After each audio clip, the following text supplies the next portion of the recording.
Today I will be talking about sensitivity analyses. And so what I realized is as I kept looking and learning and reviewing papers that this is such a huge topic, a super broad topic. And so for the interest of time, I will be focusing on the application of sensitivity analysis as outlined here, just going over like what the definition of sensitivity analysis is and what's out in the papers. Um, a little bit about the background, early studies, the timing and benefits of conducting a sensitivity analysis, and its applications in randomized controlled trials and observational studies. I was thinking yesterday that I think it's just better if I hopefully can do another session where I can show you and run through the stats parts completely, just so we can go over each of these steps, in like a real world, what would you do? I tried as much to put it in here, it was just not working, so I completely took that off. So I hope, Lori, that'll be possible another time, and I'm more than happy to run like an analysis with y'all. Um, so, so first of all, just going over like what sensitivity analysis is. So as the name implies, it is like an analysis that examines like how sensitive or robust a result is, right? So repeating the original analysis using variations of the original choices. So if the estimates remain the same, then we can be assured that the results are robust. So more so the a question that it answers is like, what if the key inputs or assumptions changed type of question? Like what if I changed maybe a threshold of an exposure to something else, to another level? How would that change and influence my outcome? So that's what it kind of answers. And then the important thing to understand is that under these alternate assumptions, we're looking, but the pre-specified research questions that are proposed, they're the same, right? We're kind of answering the same research question, but in different assumptions, using different assumptions. So the definition of sensitivity analysis seems to vary depending on the discipline that it is used in. So it's also used frequently, and you'll see in further slides how it's used in health economics research and understanding kind of like the cost effectiveness and exploring alternative resources. So now the goal of sensitivity analysis is not to kind of select the best results. You can't use sensitivity analysis to choose an alternate conclusion to your study. Rather, what you're doing is you're stating the conclusion based on your primary analyses and then presenting your sensitivity analyses as an example of how confident we are that it represents the truth. Okay, so if the sensitivity analysis suggests that the primary analysis is not robust, then it kind of points to the direction that we probably need like future research that might, help address that inconsistency or the source of it. We cannot, our like when we do a sensitivity analysis, like we're not kind of looking at which result is best. Is it our primary or analysis or a sensitivity analysis is best, right? Because when we want to do that, it's better to answer those kind of questions, simulation studies comparing the different approaches on the basis of bias, precision, coverage, or efficiency may be needed. So it's more so not, can I choose my sensitivity analysis results or my primary analysis? It's not one or the other. It's kind of like it supplements your primary analyses. So the purpose of this slide is kind of to revisit the concept of what a confounder is. And because in a sensitivity analysis, particularly with observational research studies, we talk a lot about like the unmeasured confounders. And so it is important to know like what a confounder is, and it's a variable is called to be a confounder if it satisfies these three criteria. That is, the variable must be associated with the exposure, okay, and it must have an association with the outcome. That is, it should be a risk factor for the outcome or disease, and the variable must not be an effect of the exposure. That is, it is not in the causal pathway between an exposure and outcome. So now to illustrate this, I have an example. So let's say we wanted to assess the effect of elevated cholesterol on heart disease, our outcome. So here, elevated cholesterol is exposure, outcome is heart disease, and smoking, we see here by the direction of the arrows that it is a common cause of both the exposure and the outcome. So we can call this smoking as a confounder because it is associated with the exposure, it's associated with the disease, and smoking is not an effect of the exposure. So like if you observe the direction of the arrows, it's not like it should be, if you can see my the arrow here, if it was in the causal pathway, we would expect it to be here, more like a mediator kind of thing. So in observational studies, and then of course, and then we have, yeah, so in observational studies, we try to control as much as possible for these common causes, of the exposure and outcome. So we'll see like in a paper, in like the table 1, 2, you'll do like the bivariate analysis. The common things that we adjust for, like age, race, sex, ethnicity, things like that, right? Things that we know, apart from demographic, other variables too that we know, for example, are like hypertension, for example, in this case, right? I would adjust for that. But we never know if we have controlled for all possible common causes, which could bias our analysis. And that is where when we're talking about this unmeasured confounder, or U. Sometimes we're aware of it, right? Because maybe you've read a paper from other like literature review that, okay, a paper reported this to be a confounder, but sometimes you just never know. So that's why, and how we do this in papers is we address this, the limitation of that unmeasured confounder in our discussion, usually when we write a paper. So just wanted to go over some terms that are commonly used. And one is, what is a primary analysis? That is the original analysis of data that is collected, sorry, can see, for a research study. And a subgroup analysis is like if you're trying to look at what is the assessment of that effect among subgroups, like if you want to look at smokers versus non-smokers. Then a secondary analysis is just like you look at primary analyses on primary outcomes, you do have a secondary analysis looking at what your secondary outcomes are. You do an analysis on your, like the secondary outcomes that you want to look at. What I mean by robust is like when the results of the analyses are consistent or they're unchanged by testing variations in underlying assumptions. So this is important because this influences like, the translation of our results into public policy and, the clinical decisions that need to be made. So now just going on to a bit about the background and early studies on sensitivity analysis. So sensitivity analysis is such a broad topic, like I said, and the application is in various, I think initially, like, what we most commonly know it for is like its application in financial modeling, engineering, climate, predicting the weather, machine learning, scientific research, systems modeling, artificial intelligence, so much so that it's even talked about in this article of this being a completely separate discipline. So let me go to the next slide.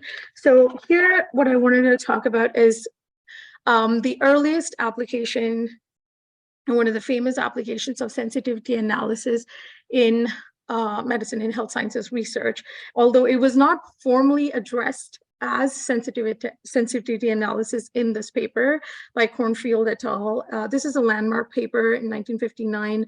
It's like one of the papers that I read as in MPH.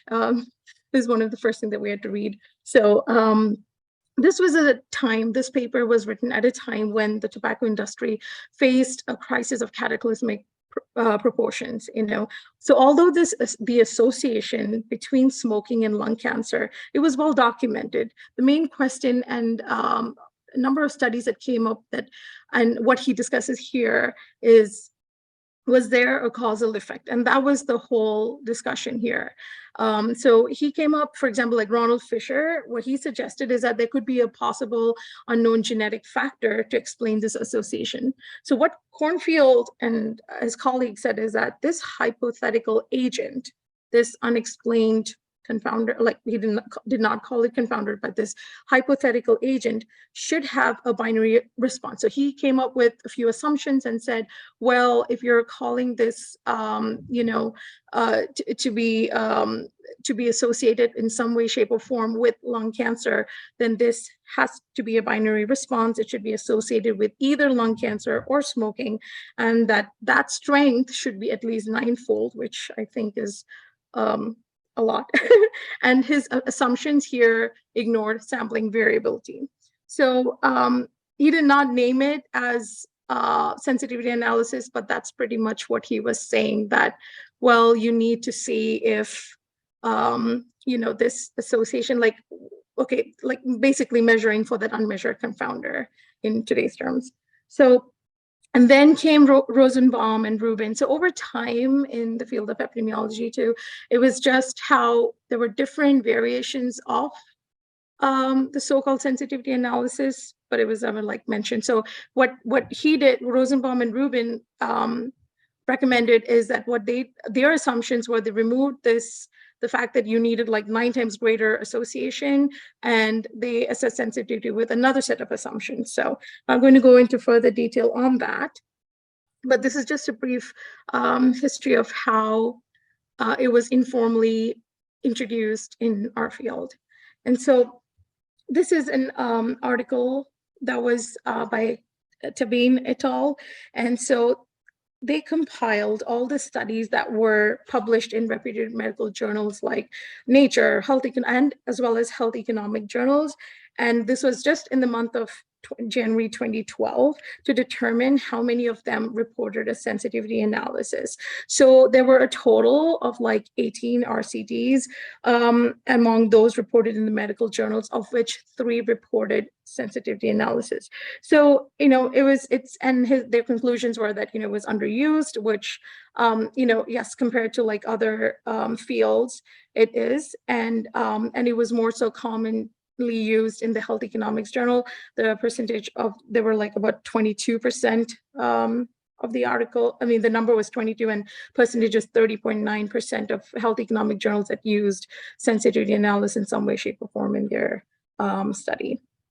So assessing and also one more thing that we can see here is the one that I highlighted, that assessing the robustness of the findings to different methods of analysis was the most common type of analysis that was reported in sensitivity analysis, reported in these types of journals.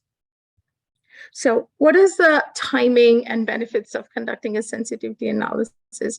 So when I say this, I'm someone with very little to no experience in doing them, maybe done a very handful of sensitivity analyses. But from what I understand and from what much of the literature reviews, they're usually, typically conducted after the study's primary analyses are completed and conclusions have been made on the results of the primary analyses, right? So the design of the primary research question, when we do that, it should include a clear description of any planned sensitivity analysis where it's relevant. For example, if we want to talk about the covariate imbalance or protocol deviations that you anticipate, then you want to kind of put that in to the statistical analysis plan of the protocol when developing it. So the primary analysis also, again, a reminder is that it should closely follow the predetermined sensitivity analysis approach to address the impact of previously identified concerns or uncertainties. So next, I just wanted to look at a few things of how sensitivity analysis is used as a tool in randomized controlled trials, what's out there. So although the use of sensitivity analysis was well acknowledged, it's not clear as to what constitutes a valid sensitivity analysis. So Morris et al., the references at the bottom, they proposed a framework to address this. And what they said is that to qualify as a sensitivity analysis, the proposed analysis should fulfill these 3 criteria. The first criteria, meaning does the sensitivity and primary analysis answer the same question? The second criterion was, could the sensitivity analysis yield different results than the primary analysis? And the third one being, what should one believe if the sensitivity and primary analysis differs?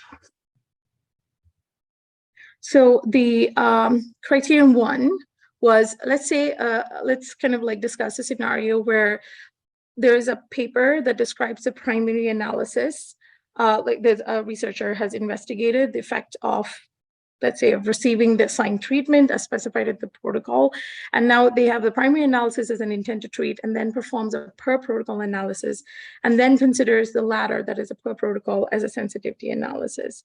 So do you agree or not?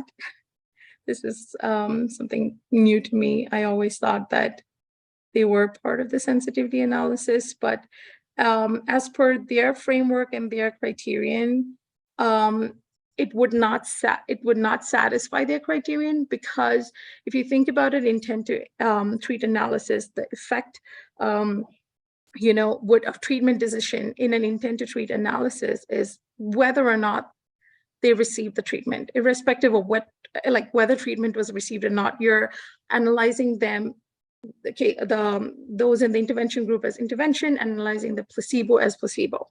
On the other hand, the effect of is the per protocol analysis basically is looking at, the effect of receiving treatment as intended, right? So in the so that means if there was those who were not, let's say somebody was not adherent, they would just be taken out. But then it kind of does not really answer the exact research question. There's two different research questions that you're answering. One is where you're seeing them, you're analyzing them irrespective of whether they took it or not, and one is whether they adhered to the research protocol or not. And so what they were stating in that is that you can't technically call a per protocol analysis, although as sensitive analysis, although there are many, many, many papers that do that. I'm not sure if it's right or wrong, but they say that it should be considered like a secondary or a supplementary analysis, because let's say that, the intent to treat analysis, you have robust conclusions, or like you have, it shows a strong association, but when you do a per protocol analysis, it completely shows the opposite effect. And so that kind of gets you into a state where you're making unwanted certainties about the primary conclusion. So that's the thing behind that. So, Sumit, this is William. yeah, Is the idea there that so you are kind of showing a sensitivity analysis, right? So there's some unmeasured variable that yes, yeah, that makes people go from intent to treat to per protocol. They dropped out for some reason. yes. So it is kind of like a sensitivity analysis, but is the reason why it's not strictly a sensitivity analysis because you didn't, before you did the study, you didn't say that you're going to look for that reason. Is that the That idea?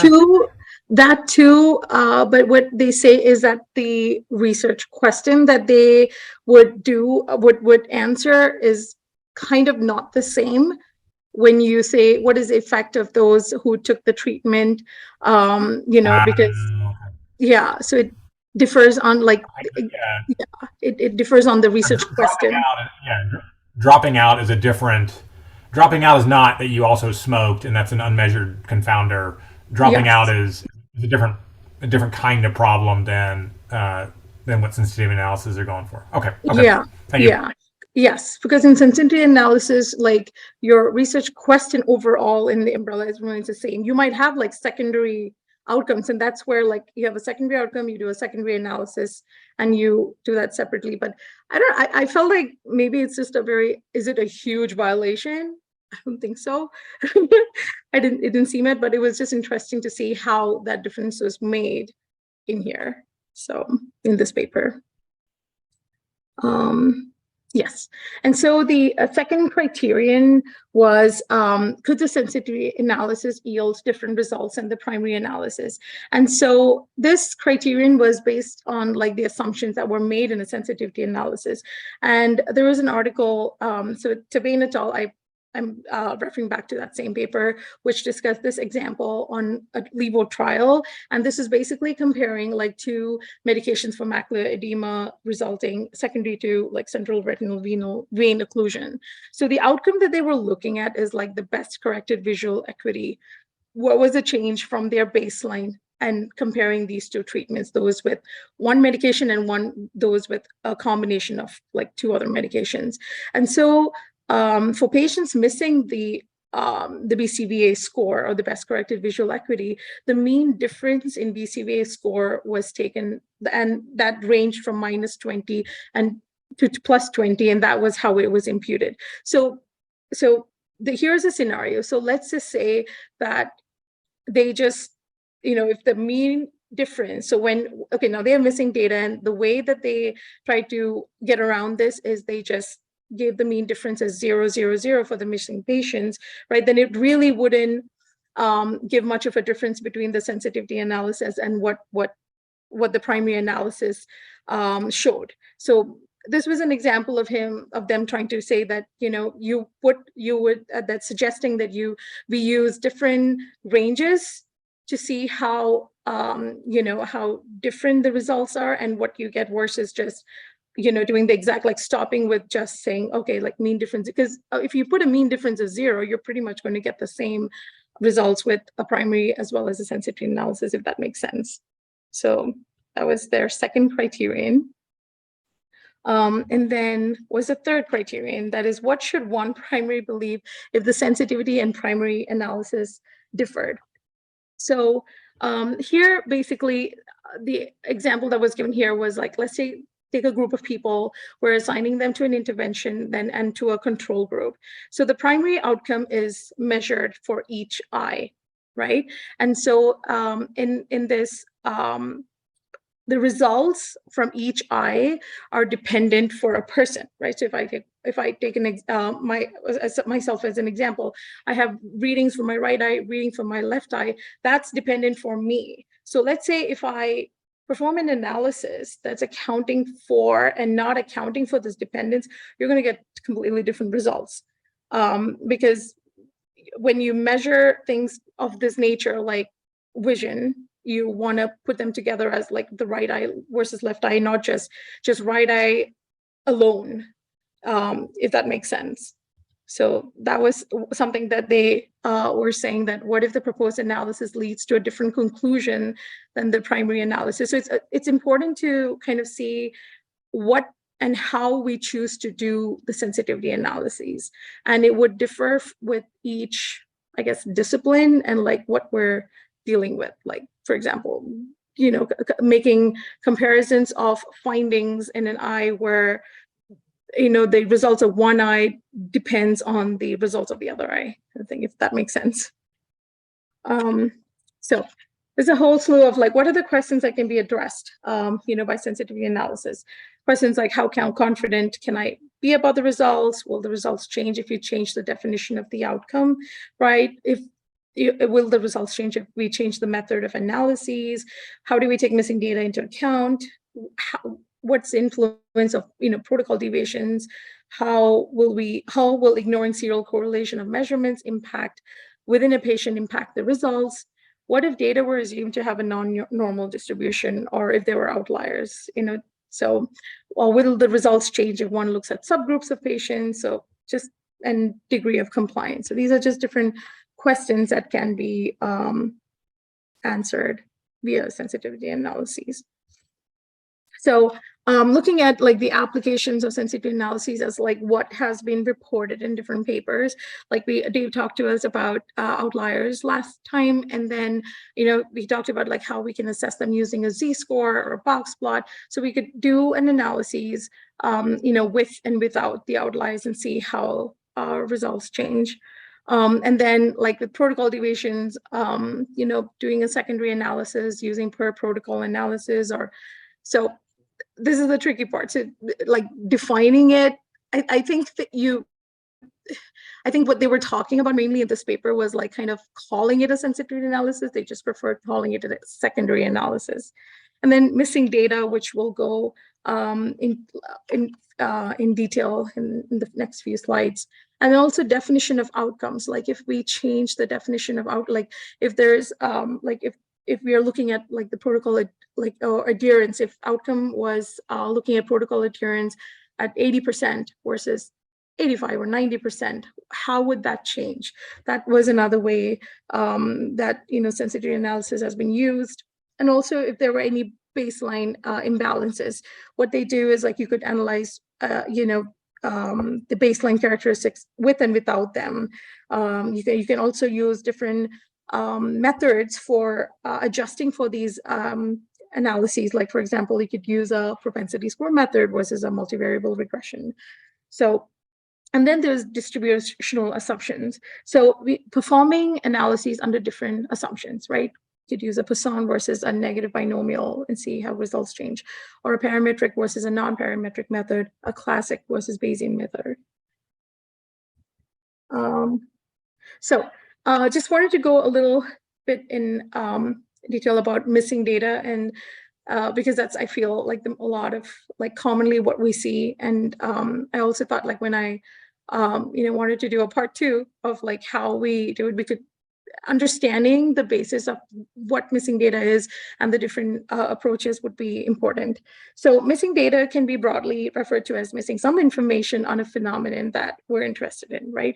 So some of the reasons for missing data are like non-response in surveys.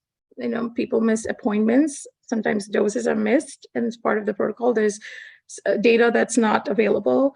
This loss to follow-up, data entry errors, nonsensical responses that we just have to classify as missing. So there are mechanisms of missing data. So there's 2 issues that happens with missing data. One is pattern, that is like, what is the data that is missing? And a mechanism which kind of answers like, why are the data missing, right? So the mechanism of missing data will determine what tools that we are going to use to deal with this missing data. So mechanism is more important as pattern of data. Sometimes we can observe it, but there's not much that we can do to, fully test it. So, so this is the Rubin's missing data theory of 1976. It was such a the popular method and what is standardly used. And so basically, Rubin, he classified missing data as into 3 types. That is missing completely at random, that's MCAR, missing at random, MAR, and missing not at random. Sorry, I did not have this in here. Even my data is like missing on this last column. But anyway, so missing completely at random. It's basically like saying it's flipping a coin, right? Missing this does not depend on anything in the data set. It's purely a random process, and a lot of the times it's little that we can do about it. So the probability of missing a given complete data is just that it's missing. There's nothing related to and nothing related to our observed data. Then there's missing at random, which partly depends on the data that is observed in the data set, but that does not depend on the data that is missing. Okay, and so I'll go through an example after this, but I just wanted to say it's dependent on the observed data, but it's not on the missing data. And so missing not at random is kind of like the worst thing, because the missingness actually depends on the missing data values themselves. And a good illustration of that would be like whether one gets paid depends on whether one shows up to work or not. So does not show up to work, not getting paid. So really, there's little that we can do with a missing not at random kind of situation. So here we have, his name is Craig Enders, and he used in his book a hypothetical example on prospective employees to completing an IQ test and a psychological well-being questionnaire during the interview. And the company subsequently hires the applicants that scored in the upper half of the IQ, right? And so here we have at 6 months, everyone with IQ less than 96 just doesn't have data on their job performance at 6 months. And so and a thing that we what we want to think about is what kind of data are we dealing with? Is this missing data completely at random? Is it missing MCAR, or is it missing at random, or is it missing not at random? So just to kind of like look at this, if we really look at this data, right? See the job performance scores, like I said, they are missing at random here. And the reason I say that is because they are systematically missing as a function of IQ. And as we just discussed before, sorry here, that missing at random, it's dependent on an observed data. Because they don't have we don't have data, the fact that we don't have data on job performance actually is dependent on the IQ, because they were not hired in the very first place, right? So this is more like an example of what a missing at random looks like. So figuratively, Enders described it in these 3 different graphs of the Rubin's missing mechanism. And so here are all the R's that you see is the missingness that depends on something which is the missing data, and that is dependent on something that's unobserved. Okay, so if you see in MCAR, that's completely at random, right? So this missingness, R and Z, are not correlated with the IQ or job performance. Then we have missing at random here, that where we could see that R, it could depend on IQ, but not on the final thing of job performance, because there is it is like the fact that there is missing data on job performance is dependent on the fact that we have missing data on IQ. And then missing not at random is here where it's the missing data here is dependent on both IQ and the job performance, but more so on job performance. So I know this is a lot, and I can show different ways of how this is imputed, when I talk about this next time. But just wanted to go over these very heavy, not intuitive definitions of how missing data is dealt with. So in missing completely at random, what happens is that there is a loss of efficiency, but not so much of a bias issue. But with missing at random and the missing not at random bias can occur. And so with missing at not at random, like I said before, we cannot easily test it because it really depends on the missing value, which fundamentally we were missing. Now, to differentiate between an MCAR and versus an like a missing at random, we can simply like for example, in our previous example, we could do a t-test by splitting the data based on the missingness. So we can split the data into 2 cases with the job performance where we have data, and then cases where it's missing the job performance, and then assess the means of the IQ. We will see that those missing, the job performance were those with the lower IQ. So that is a missing at random and not an MCAR that's completely at random. So if you have many patterns of missing data, many variables, we can also do a multiple comparison correlation like a Bonferroni correction, sorry.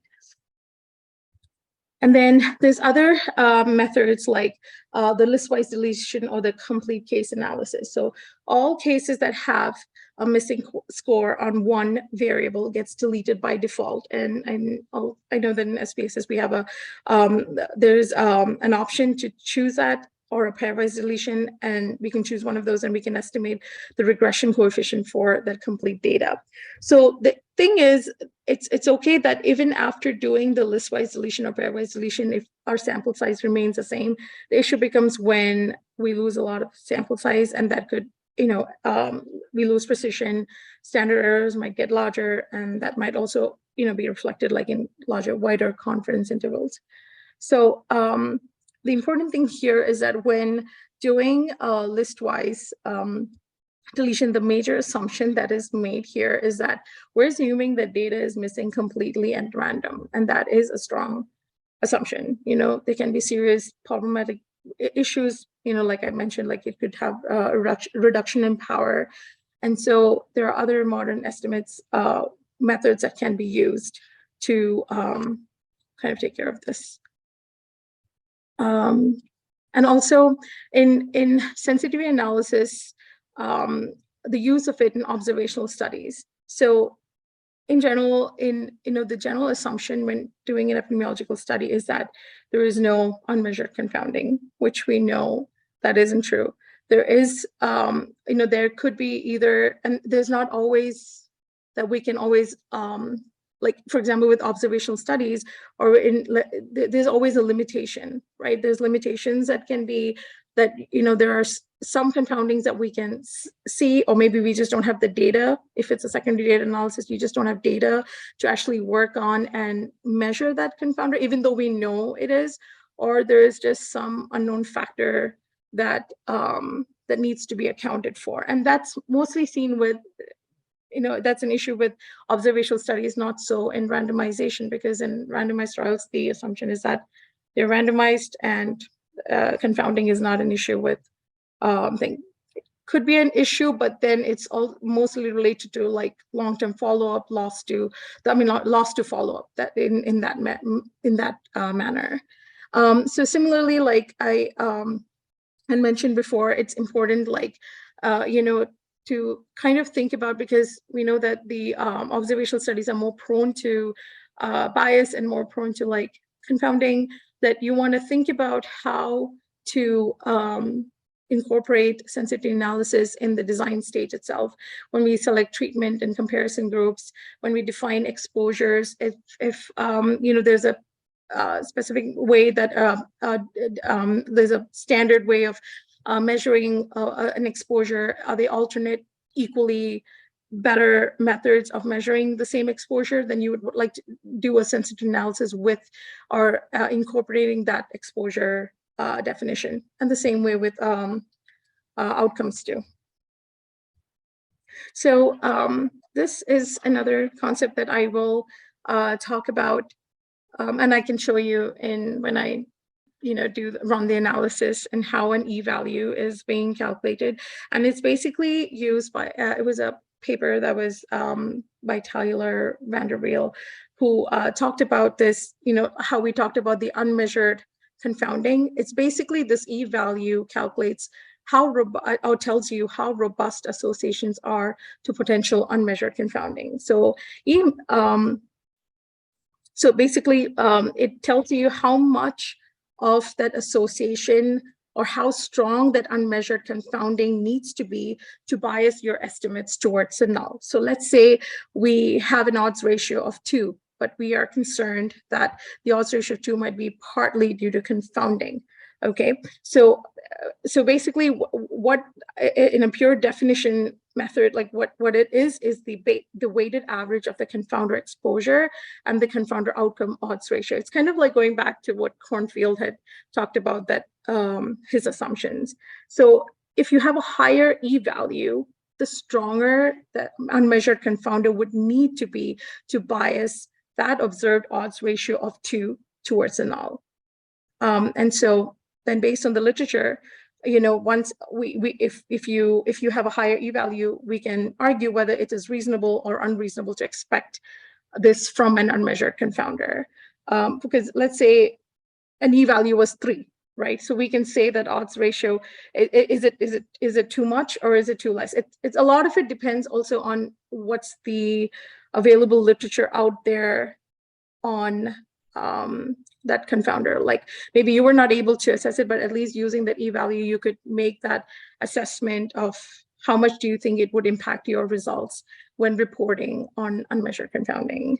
Yeah, so and so this is how it looks. I can show it to you next time on inputting like what the outcome type is, a relative risk ratio, a relative risk or rate ratio, the point estimate, the lower and confidence upper limit, and you put it like, the default is null, and you get a value like an e-value for it. And there's also an R package that can calculate this. And so that's basically how in observational studies, that's not like the only way, but then an e-value is popularly or used to kind of account for the unmeasured confounding, which I feel like almost all observation studies, we always write about it. So incorporating this e-value would be helpful. I'm going to stop at this point because I think this is a lot. But I'm happy to just run an analysis, kind of like showing each of these aspects that I talked about, and how is how do you multiple imputations, the different techniques using maximum likelihood estimates, things like that. I can definitely show it to you probably next time. Thank you. Any questions? I had a question about just, sort of, so I know you're going to do more next time, but since the sensitivity analysis sort of points you to unmeasured, unmeasured variables, right? Is there a level at which you should say, okay, because you haven't really identified all the variables, not only do you need to do more research, but it really calls into question the conclusions that you make now. I mean, you see this all the time where people make strong conclusions from observational data and then say, but yeah, we need more data. Is there a number, is there a threshold by which you should be worried about making conclusions? That's a good question.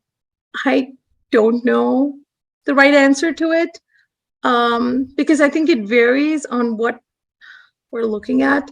I don't think there's like across the board kind of like a thing, but I feel what my takeaway on this, and especially when we see this, is kind of like, when we plan to design newer studies, kind of like taking those aspects into account and kind of like moving forward and not having to report the same thing about unmeasured confounders. And kind of like if you were to design a new study, you could make changes in that level, but to how much is too much, I don't know. Good question, but if I find the answer, I will let you No, know. I think you're right. I think the importance there is in the build. So making sure that you've accounted for everything, and that's what the sign of a sensitivity analysis is that you didn't. Yeah. If you have pointing towards a large unmeasured variable, then Yes. you've not actually defined the question completely appropriately. That's a great point. Right. And also, like, you can even like other, like, if it's the exposure, like for example, like BMI, how is that defined? Or like, what are the other proxies, waist hip ratio to, so so if we can, when designing the new other study, if we could incorporate that, that's if we have the data, and if it's prospective, it's even better. But then there's a limitation if it's a secondary data analysis, that we won't be able to do that. Thank you, Sumit.